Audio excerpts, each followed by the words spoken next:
नमस्कार, मैं Sandeep Tiwari. UP triple SC पेट की तैयारी आप मेरे साथ कर रहे हैं। अंकगणित और ग्राफ तालिका की रिस्पॉन्सिबिलिटी मेरी है। मैंने इसमें आपको प्रीवियस ईयर सॉल्यूशन के माध्यम से ऐड करने का प्लान किया है। मैंने इस निश्चय किया है कि आप सभी की तैयारियों में सबसे पहले मैं प्रीवियस ईयर ऐड करता हूँ। जितने भी अभी तक के एग्जाम्स हुए हैं, जितने भी अलग-अलग शिफ्ट हुए हैं, उसको 2 सेक्शन में हम बाँट दे रहे हैं। एक अंकगणित का हिस्सा, दूसरा ग्राफ तालिका का हिस्सा। मैंने इसके पहले शिफ्ट 1 आपको जो है 2021 के पेपर का सॉल्यूशन दिया था। दोनों पार्ट्स मैंने प्रोवाइड किए थे। एक तो मैंने आपको अंगणित को अलग से एक वीडियो में प्रोवाइड किया था, दूसरा ग्राफ तालिका को भी अलग से मैंने एक वीडियो में प्रोवाइड किया था। उसके सॉल्यूशन को आपने ऑब्जर्व किया होगा। आज मैं यहाँ पर फिर से उसी 24 अगस्त 2021 का जो शिफ्ट 2 हुआ था, उसमें दोनों पेपर को मैं हल कराने की कोशिश करूँगा। एक हिस्सा मैं सबसे पहले अंगणित वाला मैं पूर्ण करता हूँ, इसके बाद फिर मैं एक हिस्सा आपको ग्राफ तालिका का अलग से प्रोवाइड करूँगा। तो सबसे पहले आप सभी लोग अपनी इस प्रिपरेशन में इस अंगणित के हिस्से को जो सेकंड शिफ्ट का हुआ था उसको इन्वॉल्व करिए। वीडियो को लाइक करना, शेयर करना आपकी रिस्पॉन्सिबिलिटी है, अपने फीडबैक, कमेंट्स देना आपकी रिस्पॉन्सिबिलिटी है, किसी तरह के सुझाव देना आपकी ज़िम्मेदारी है। आप बिल्कुल दीजिए और एक कोऑर्डिनेशन बना के रखिए। विश्वास मानिए आप सबसे बेहतर तैयारी अंगणित ग्राफ तालिका की कर पाएँगे मेरे साथ। मैं इसके लिए आपको एश्योरिटी देता हूँ। मैं सबसे पहले सवाल पर आपको लेकर चलता हूँ। एक सिंपल सा सवाल था लेकिन आपको समझना होगा। लिखा था 37 सही 1/2 में कुल कितने 1/8 हैं? तो इसके लिए हमें 1/8 से इसको भाग करना होगा।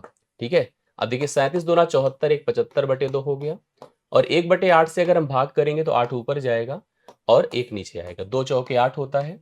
75 गुणे 4 कर देता हूँ, 300 आएगा। कितने आएंगे? 300। मतलब 1/8 से इसको भाग देने पर डी ऑप्शन आपको राइट सॉल्यूशन मिलेगा जो कि 300 होगा। सिंपल यहाँ पर भिन्न का सवाल था। दूसरे सवाल पर आइए। एकदम देखिए रूट में इस तरह के सरलीकरण के सवाल फेस करने को मिल जाते हैं, प्रॉब्लम आपको नहीं होगी। 36.1 है, करेक्ट है। 1024 दशमलव या ऐसे करिए 102.4 है। देखिए प्रॉब्लम तो तब होती है जब हमें सिंगल हल करना होता। मान लीजिए मुझे आप ऐसे कहते कि 36.1 का सोल्यूशन करिए तो करना थोड़ा टफ होता, प्रॉब्लम होती। लेकिन अब जब क्योंकि यह हर हर अंश के रूप में है, तब दशमलव हमें उतनी प्रॉब्लम नहीं देगा और वो भी तब अच्छी एक कितनी अच्छी बात है कि दशमलव का स्थान सेम है। मैंने दशमलव को पूरी तरह से गायब कर दिया। मतलब एक प्रकार से ऊपर नीचे 10 का गुणा हो गया जो कट करके 1 हो गया। अब आप इसको सीधा-सीधा 361 कंसीडर करिए और इसको 1024 कंसीडर करिए। सबको पता है 361 19 का वर्ग होता है, 1024 आपका 32 का वर्ग होता है। तो 19/32 यहाँ पर इसकी वैल्यू होगी जो आपको सीधा-सीधा बी ऑप्शन में देखने को मिल रही है। एक तुलना है, एक भिन्न है जो आपको बी ऑप्शन में राइट सॉल्यूशन के रूप में दिख रही है। आप लोग डायरेक्ट आंसर बता सकते हैं, करेक्ट है। रूट के सवाल और आते हैं, वर्गमूल के सवाल और स्तरीय बनते हैं। ये सवाल आसान है, इसमें कोई इतनी बड़ी प्रॉब्लम आपको फेस करने को नहीं मिलेगी। नेक्स्ट क्वेश्चन पर आता हूं। हम लोग जो अगला सवाल देखने चल रहे हैं, तीसरा नंबर, ये प्रतिशत का ऐसा सवाल है जो अक्सर लोगों को कंफ्यूज कर देगा। शहर की जनसंख्या 4% वार्षिक वृद्धि मतलब उसमें प्रतिवर्ष वृद्धि होती है, जबकि स्थानांतरण के कारण आधे परसेंट की उसमें कमी होती है। 3 वर्ष में वृद्धि का प्रतिशत क्या होगा? ऑप्शन 10.8 है, 10.5 है, 10 है और 9.8 है। उस साल ये सवाल बहुत लोग कंफ्यूज किया था। एक किताब आती है गणित की, नाम लेना सही नहीं है, 185 नंबर उसका सवाल है। किताब का नाम लेना सही नहीं होता है, ठीक है? अपना नाम लेना सही होता है अपनी किताब का। आप समझ गए होंगे तो ठीक है, अच्छी बात है। उसका 185 नंबर सवाल है, ये सवाल उसी किताब से पूछा गया था। मैं इसको सिंपली आपको पहले प्रोसेस बता दूँ। अगर एकदम डायरेक्ट ट्रेडिशनल करना है, मान लो जनसंख्या 100 थी, इसमें अपडेट देखो ऐसे हो रहा है, ठीक है? 1 प्लस बढ़ कितना रहा है 4 बटे 100 कितने साल तक 3 और उसी में घट भी रहा है 1 माइनस 0.5 डिवाइड बाई 100 की पावर 3। ये तो बढ़कर आएगा, अपडेट हो जाएगा, उसमें से फिर 100 घटा देंगे और जब इसका सोल्यूशन करेंगे तो इसका सोल्यूशन आएगा 10.8। अब इसमें सबसे बड़ी प्रॉब्लम चैलेंज यही है सोल्यूशन। तो मैं आपको बताऊं कि हुआ क्या। अब अगर आप सोचो, आप खुद ही प्रोसेस देख लो कितना लॉन्ग है, कितना भी आसान कर लो, 4 1 के 4 25 कर दो, ये 25 1 के 25 एक 26/3 होगा। इसकी बात अगर हम लोग कर ले, 100 में से अगर हम लोग 0.5 या 0.5 ऐसे ही हटा दें, मान लो 0 बढ़ा दें, 5 1 के 5 5 भी साम में 100, अगर हम इसको 200 कर देते हैं तो 100 आपको समझ में आ गया होगा 99/100 बन रहा है। तो ये बहुत ही टफ होता है इस तरह से कैलकुलेशन करना। हम ये समझ रहे हैं सतत के हिसाब से, जैसे 4 बढ़ा, देखिए ध्यान से, 0.5 घटा, ये हो गया 3.5। लेकिन फिर से आपको पता है कि 4 गुणे 0.5 डिवाइड बाई 100 होता है सतत के हिसाब से। अब अगर आप इसको जैसे 4 पंचे 20 समझ रहे हैं, 2 होगा, 2/100 कर दीजिए तो 0.02 होगा। अब 0.02 घटाने से यह 3.48 हो जाएगा। 3.48 एक साल का परिवर्तन देखने को मिलेगा। इसमें फिर से आपको पता है कि 4% बढ़ाया जाएगा, फिर से 2.5% घटाया जाएगा। मैं नियरर की तरफ अगर चलता हूँ तो 3.48 है, इसको हम लगभग 3.5 मान ले रहे हैं। 2 जोड़िए तो 7 होगा, जैसे अगर एक बार हम सतत के हिसाब से इसी को इतना जोड़ देते हैं, जोड़ने पर ये आपका 6 दशमलव समथिंग कुछ करके होगा, 7 पूरा नहीं होगा। उसमें से भी कुछ भी घटाएँगे तो 6 के नीचे ही जाएगा। 6 के नीचे 6.9 समथिंग करके आस-पास जाएगा, फिर से उसमें 3.5 जोड़ेंगे।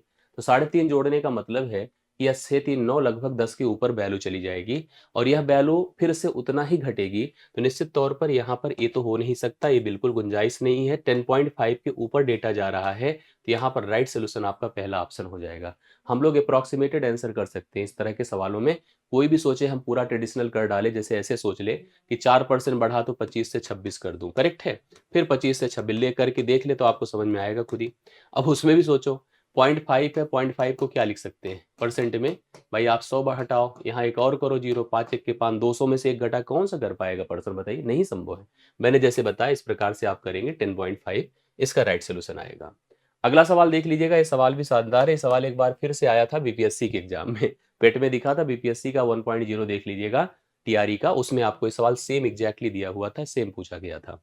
यहाँ पर रूट के अंदर 1 + 27/169 है, 1 + x/13 है। कोई सोचे वर्किंग करे कि दोनों पक्षों का वर्क कर दे, बहुत टफ है, मत करिएगा, इसका आप लोग प्रॉपर सोल्यूशन करिए। 169 में अब जैसे एक में अगर कुछ भी जोड़ना है, ध्यान दीजिएगा, सीधा ए में ए बी जोड़िए, a + b/b हो जाएगा, करेक्ट है। तो जोड़िए तो कितना होगा, 9 7 16, 6 2 8 1 9, 196/169 है, बराबर 1 + x/13 है, ठीक है। अब इसका वर्गमूल करिए, 14 होगा, ये आपका 169 होगा, सॉरी 13 होगा, 13 होगा, बराबर 1 + x/13 है, ठीक है।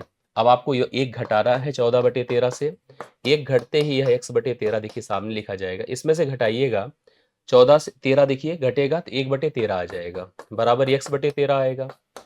13 13 से खत्म, x बराबर 1। अब देखिए अपने यहाँ तो एक सही है, मान्य है, लेकिन वहां पर गलत हो जाता बिहार में। कैसे हो जाता, क्योंकि उसमें आता है एक ऑप्शन, पता है, इनमें से कोई नहीं का ऑप्शन आता है उस समय, क्योंकि ये जो मान आप जब निकालते हैं तो +-14/13 माना जाता है। एक बार आपको माइनस मतलब +14/13 में से एक घटाने से उत्तर तो इतना ही आएगा, जबकि -14/13 से अगर मैं एक घटाऊंगा तो यह -27/13 हो जाता, तो उस केस में उत्तर -27 भी आता। तो जिन्होंने बिहार दिया होगा उनको आइडिया होगा कि उत्तर वहां पर दो ऑप्शन बन जाता है, यहाँ पर तो फिलहाल एक ही ऑप्शन से आंसर हम लोग सही कर लेंगे, मान जाएंगे इसका उत्तर। आप समझ गए होंगे, अगर क्लियर नहीं होगा तो कमेंट करके हमें बताइएगा। अब पांचवें सवाल पर हम लोग आते हैं। देखिए सवाल क्या कहता है, सवाल को पढ़िएगा।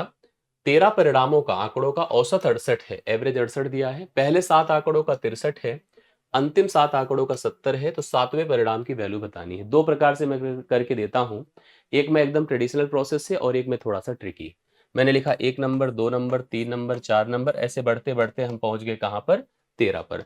तो अपने पास कितने आंकड़े हो गए बताइए, यहाँ पर 13। इन सभी 13 का जो औसत है, इन तभी सभी 13 का जो औसत है वो बोलिए कितना है, इन सभी 13 का औसत 68 है, करेक्ट है। अब इसमें हमसे कहा है कि पहले 7 का, तो पहले 7 का मतलब यहां से यहां तक औसत कितना बताएं, यहां पर 63 है, ठीक है, औसत कितना है, 63 है। अंतिम 7 का औसत कितना है बताएं, 70 है, करेक्ट, 70 है।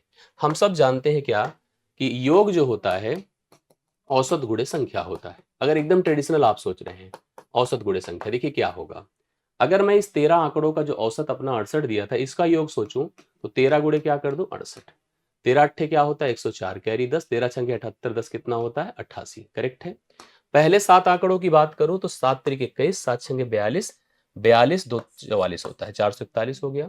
इसका 749 होगा, ठीक है। जब मैंने इनको जोड़ा, देखिए जोड़ने से क्या होता है, एक हुआ, 9 4 13 की 3 हाथ से ले, 4 4 8 1 9 हुआ, 931 हुआ।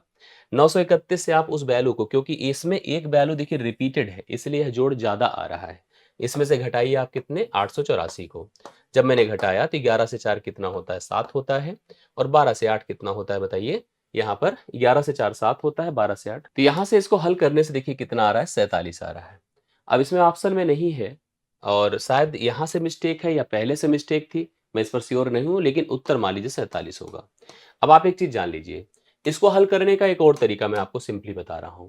जैसे आप देख रहे थे 13 परिणाम थे, औसत कितना था बताएं, 68 था। इसमें 7 परिणामों का औसत क्या था बोलिए, 7 परिणामों का 63 था, और अंतिम 7 परिणामों का 70 था। करेक्ट है। मैं इसको करने का सिस्टम बताता हूँ। 7 और 7 को जोड़ने से 14 आता है, मतलब एक नंबर ओवरलैप्ड है, उसका रिपीटिशन हुआ है।